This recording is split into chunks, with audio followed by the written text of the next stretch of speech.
Is gray a boring color? Well, it kind of is, but in inline skating, it actually makes a lot of sense for wheels. And I'm joined by Matthias. My name is Casper. Matthias is an inline legend, roller hockey connoisseur, and CEO of Powerslide. And today we're going to be taking a look at this new wheel from Powerslide. It's a new ACCEL wheel. And yes, it's kind of a boring color, but also like the natural color, white, and the pure colors are actually winning colors because the PU, it's like the fastest it can get because it has no pigments inside. Yes, you're saying when there's no contaminants in the wheel to sort of compromise the quality, it actually becomes faster. Yes. So is this a winning wheel? Would a pro put this on their skate and go out and win Berlin? So say Bart swings, is that a wheel for him? Bart swings on the marathon, he probably could win the marathon because he's Bart. Yeah. But there's faster wheels out there, a little bit faster wheels out there. So it's the pros probably would pick it for training wheels. They would race it in, not like the top races and still can win on it. So it's a really, really good wheel, but it's not the very, very best wheel, but it's a very good wheel for the price value of what it gets. And it's a dual density wheel. So it has, a very, very good ultra high rebound polyurethane on the outside. And it has an insert inside, also in a softer PU, which actually gives you a lot of more rebound, more grip, and more energy. Yeah, so you're able to essentially put more energy into the wheel, right, with the dual density. Like what is because the outside I can see is 85A, so how firm is the inside PU? The inside PU, it's a softer PU. Normally it ranges between a 65 and a 70, depending on the conditions.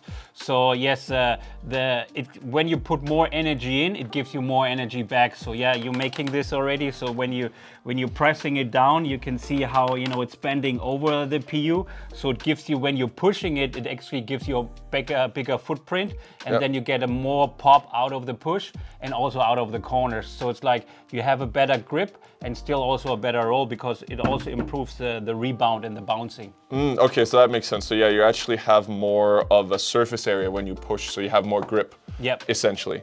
Which does make a lot of sense when you're marathon skating with the crossovers and all the corners and all yes, this stuff. Also they're moving in the pack from side to side. So it's not only like pure straight speed, but it's also a lot of moving side to side for inline skating. Yeah. What about because now we've talked about the PU, what about the hub? Is there anything special about this hub or? Well, the hub is like one of the most important things for racing too. It's not like the PU, it's like the contact point to the outside, so it's the most important, but also the hub really plays an important role. And here we're having a hub made of a special TPU material with flex inside and fiberglass. So it's again flexible, and it gives you a little bit nicer feeling edge to edge, and also it doesn't make your legs so tired. If you have a really hard and big hub, it makes your legs more tired, but when you have a little bit flexible hub, it's more forgiving, so it's actually nicer to skate on. So yeah, so that makes sense. So when you twisted it with your fingers and your hands, you can really feel the twist inside and how much it comes back and gives the energy back. Yeah. No, that's cool because I talk with some of the other skaters here. Like one of the big limiting factors is also vibration. So would that also help reduce vibrations? Yes. Yeah. So a softer hub and the dual density and everything plays together to reduce vibration, which actually makes you tired over a longer course in the marathon skating. That's why those wheels are actually perfect for long distance skating, for training, marathons and everything. So a really nice wheel to skate on, really comfortable wheel too. Yeah. So who would this wheel be for? Because sure, Bart could win on it, but he's probably not picking this one. But who would pick such a wheel? Like they pick it in training. Yes. So they pick it in training. The top guys pick it in training. It's a great racing wheel for juniors, for cadets and stuff like this with a dual density and a good price point.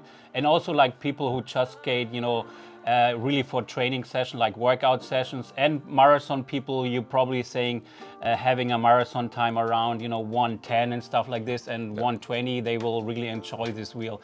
If they want to crack the 1 hour record, then yes, they would probably get to a TLTF Powerslide wheel or Bart swings on wings, 125 millimeter wheel. But for this, it's a great wheel. Yes. You can see we have 3 varieties, a 90, a 100, and a 110. Is there a 125 coming as well? Yeah, 125 is in the process. I think it's arriving actually next week. So It's inside the collection. It's just got not in the same container, but it's inside the whole line.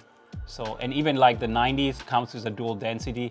So a lot of times, you know, the 90s and the smaller wheels, they don't use a dual density insert, but this time they use, so it's quite nice also for the junior racers, cadets, and they can use, you know, 90 with an insert. Nice. It's like, you know, it's for sure the dual density is, you know, it's an improved version on the, what you think as a single density made in USA wheel, but it's not the same level as a top race wheels like, you know, made in USA. But it's really a happy medium under it. Nice. Yeah, if you're interested in this stuff, there is a playlist right now on Matthias's head. Press. Press that playlist if you want to learn some quick tips about speed skating.